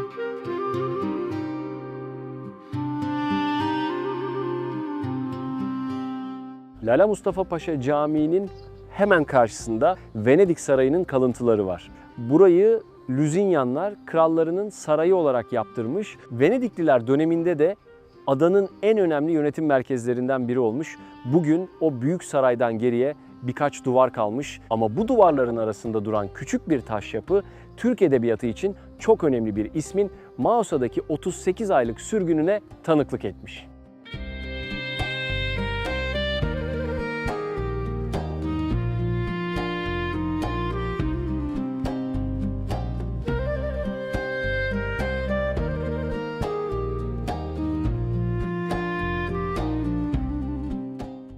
Gazi Mausa Suriçi'ndeki bir diğerli önemli noktadayız. Namık Kemal Zindanı alt taraf, müzesi üst taraf. Bu taş bina Namık Kemal'e ayrılmış. Namık Kemal Vatan yahut Silistre oyunundan sonra buraya sürgüne gönderilmiş ve 38 ay Kıbrıs'ta yaşamış. Mausa'ya ilk getirildiğinde alt kattaki hücreye kapatılmış. Kısa bir süre sonra aynı yapının üst katına çıkarılmış. Zindan binasının arkasındaki bina ise Namık Kemal Müzesi. Namık Kemal eserlerinde özellikle vatan ve hürriyet düşüncesini öne çıkarıyor ve bu özgürlükçü ve hürriyet düşüncesi Mustafa Kemal Atatürk'e de hayatı boyunca her zaman yön veriyor.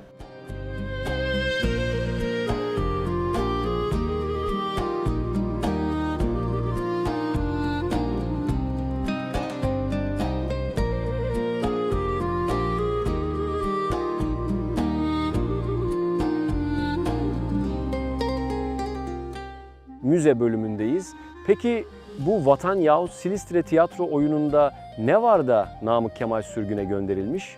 Aslında Vatan yahut Silistre, Kırım Savaşı sırasında Silistre Kalesi'ni savunmak için canlarını ortaya koyan insanların vatan sevgisini anlatıyordu.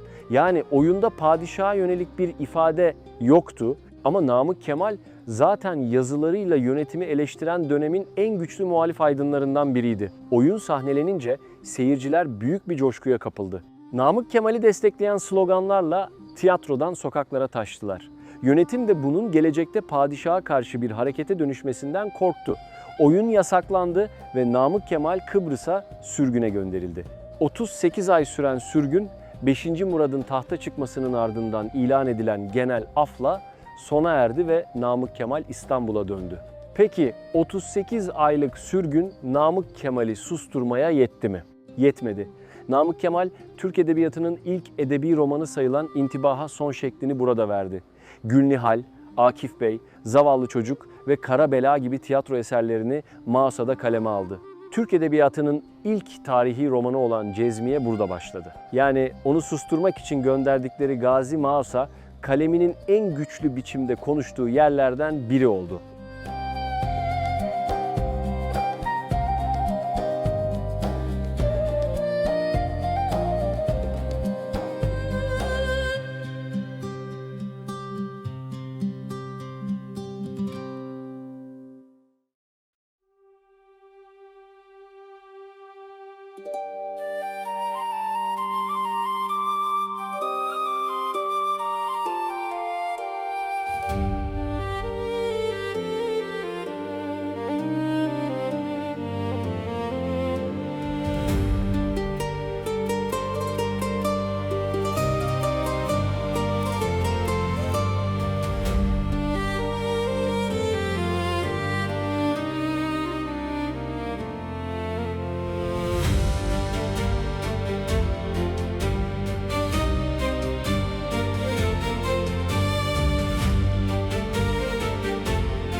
Otello Kalesi'ndeyim. Burası Otello Kalesi. Mausa'yı çevreleyen surlardan bir köşe burası. Ama en önemli köşe. Neden? Çünkü denize en yakın kale burası. En yüksek kale de burası. Burası çok mistik bir yer. Neden? Her yerde bir tüneller var, bir geçişler var. Venediklilerden kalma bir tane de kapıda Venedik aslanı var. Çok da güzel bir aslan. Girişteki bu kanatlı aslan, Venedik'in koruyucu azizi, Aziz Marcos'un simgesi. Venedikliler hakim oldukları şehirlerin önemli yapılarına bu aslanı yerleştirerek buranın Venedik toprağı olduğunu gösteriyormuş. Buraya geldiğinizde bu surları gezer de olur da yukarı çıkarsanız hem güzel Mausa'nın deniziyle karşılaşacaksınız hem de aynı zamanda şu anda hala aktif olan deniz ticaretine hizmet eden gemilerle karşılaşacaksınız. Yani bugün bile önemi çok yüksek Otello Kalesi'nin. Peki buranın ismi neden Otello? Çünkü İngiliz edebiyatının en ünlü ismi herhalde William Shakespeare. Onun dünyaca ünlü Otello adlı bir tiyatro oyunu var. Otello, Venedik ordusunda görev yapan siyahi bir komutan. Osmanlı donanmasının Kıbrıs'a saldıracağı haberi gelince adayı savunması için Kıbrıs'a gönderiliyor. Fakat Otello'nun asıl savaşı düşmanla değil, kendi kıskançlığıyla oluyor. Iago'nun yalanlarına inanarak karısı Desdemona'dan şüpheleniyor ve hikaye büyük bir trajediye dönüşüyor. Oyunun önemli bir bölümü Kıbrıs'taki bir liman kalesinde geçtiği için İngiliz döneminde bu yapı Shakespeare'in ünlü kahramanıyla özdeşleştirilmiş. O zamana kadar liman kalesi olarak bilinen yapı Otello Kalesi adıyla anılmaya başlamış. O yüzden de bu kaleye Otello Kalesi denmiş. Güzel mi? Güzel. Not alın. Geldiğinizde zaten sizi rüzgar bu kaleye doğru getirecek Gazi Mausa'da.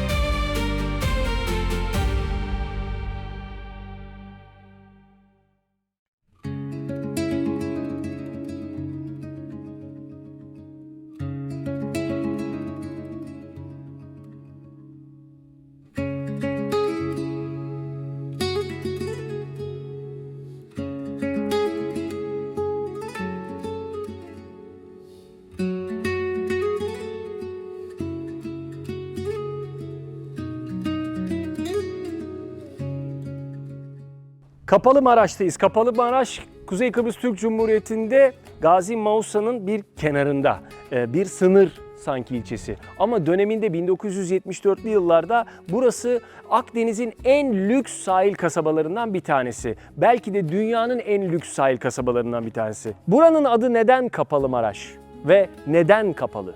Buraya Rumlar Varoşa diyormuş. Osmanlı Mausa'yı aldıktan sonra şehirdeki Hristiyan nüfusun bir kısmı surların dışına yerleşmiş. Osmanlılar şehrin dış mahallesi anlamında buraya Varoş demiş. Bu isim Rumca'da Varoşa biçimini almış, Kıbrıs Türkleri ise zamanla buraya Maraş demeye başlamış. Peki burası nasıl Kapalı Maraş olmuş? 1974'teki ilk harekatın ardından Türkiye, Girne ile Lefkoşa arasındaki dar bir hattı kontrol altına almıştı. Bu sırada darbeci Nikos Samson görevden çekilmiş, Yunanistan'daki askeri junta da iktidarı kaybetmişti.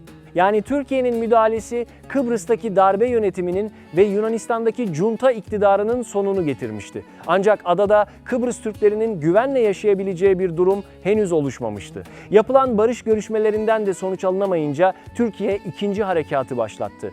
Türk ordusu bu kez doğuda Mausa ve Karpaz'a, batıda ise Güzelyurt'a kadar ilerledi. Maraş'ta bu ikinci harekat sırasında Türk ordusunun kontrolüne geçti. Bölge çitlerle çevrildi, askeri alan haline getirildi ve sivil girişlere kapatıldı. Böylece Maraş, Kapalı Maraş'a dönüştü.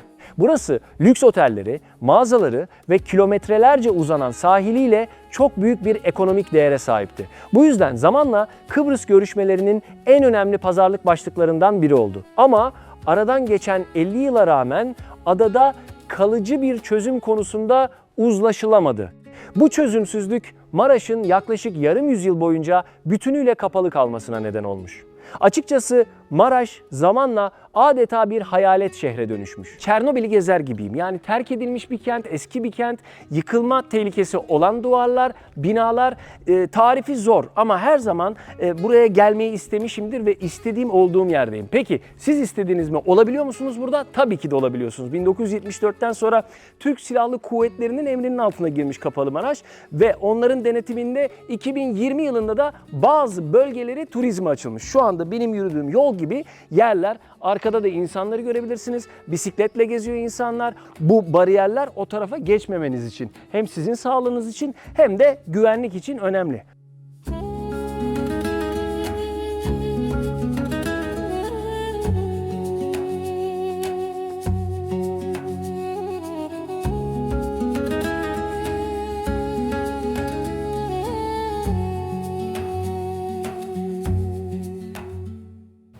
Bak, Alfa Pet Shop. Alfa Pets. Burası da zamanında pet shop'muş. Böyle köpek maması, kedi kumu alabileceğimiz bir yer. İçeride pek bir şey kalmamış ama gene bir asma harakat var. O da çürümüş.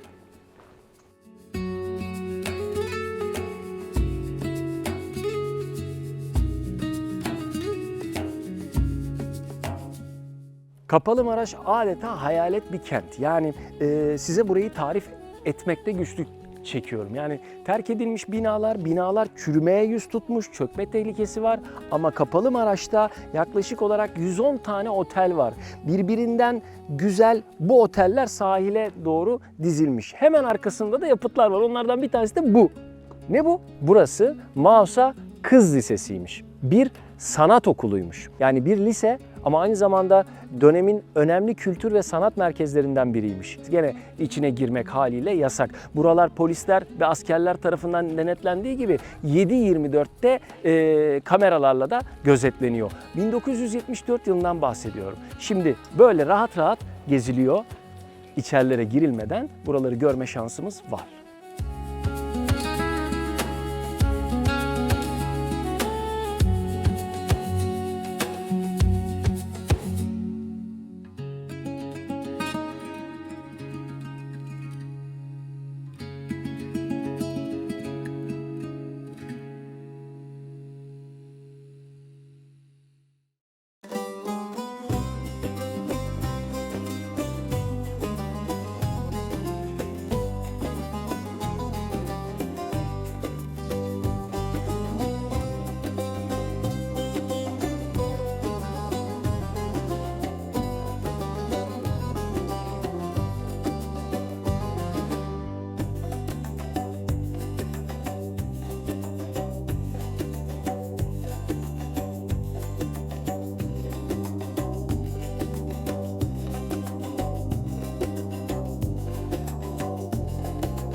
Evet, hem Kapalı Maraş'ın hem de Kıbrıs bölümümüzün sonuna geldik. Bizi burada enfes bir deniz karşıladı. Arkadaki yüksek binalar bugün bazılarınıza çirkin gelebilir.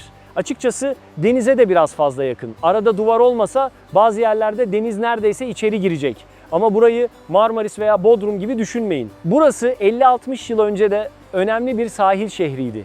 ama çok güzel denizi olan bir şehir. Maraş'ın dönemindeki rakipleri Miami Beach, Acapulco, Gold Coast ve İspanya'daki Benidorm gibi dünyaca ünlü sahil şehirleriydi. Üstelik burası tam 50 yıldır hiç gelişmeden olduğu yerde duruyor.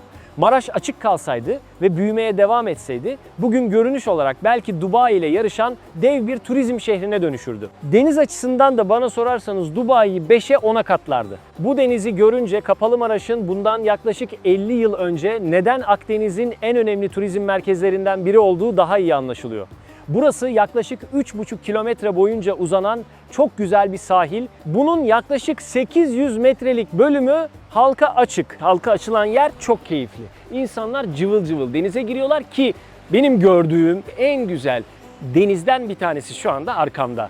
Can atıyorum kendisine kavuşmak için. Burada gördüğünüz terk edilmiş oteller savaştan sonra terk edilip gidilmiş ve bomboş olan oteller. Gelelim Kıbrıs'a gelecekler için birkaç önemli ipucuna. Bunları not almanızda fayda var. Birincisi biliyorsunuz burada trafik soldan akıyor. Direksiyon da sağ tarafta. Buna alışmak ilk başta biraz zorlayabilir. Şehirler arasında minibüs benzeri araçlar var ama kültür turu yapacak ve farklı bölgeleri gezecekseniz araç kiralamak şart. İkincisi müzeler. Biz bu Kıbrıs bölümünde Lefkoşa'daki Barbarlık Müzesi'ni de görmek isterdik. Ama müze hafta sonu kapalı olduğu için maalesef göremedik. Genel olarak Kıbrıs'taki müzelerin ziyaret saatleri 15'te bitiyor ve birçoğu hafta sonu kapalı. Bu yüzden gitmeden önce ziyaret saatlerini mutlaka kontrol edin. Bir diğer nokta hava durumu. Kıbrıs oldukça güneyde ve yaz aylarında gerçekten çok sıcak. Yani şöyle diyebilirim, Antalya +3 derece. O kadar sıcak. Bu nedenle bence özellikle kültür odaklı bir Kıbrıs tatili için en rahat zamanlar Eylül, hatta Ekim ayları veya Mayıs. Ve son olarak adanın olağanüstü güzel koyları. Burası muhteşem ama adanın hemen hemen her tarafında birbirinden güzel sahiller var. Ben normalde deniz için Türkiye'den başka bir yere gitmeye pek gerek olmadığını düşünüyorum ama Kıbrıs'a denizi için de gelinir. Bizim bu bölümde gidemediğimiz Karpaz Yarımadası'ndaki Dip Karpaz ve İskele çevresindeki sahiller de görülmeye değer. Ama bizler burada denize girmek için kendimizi yiyoruz.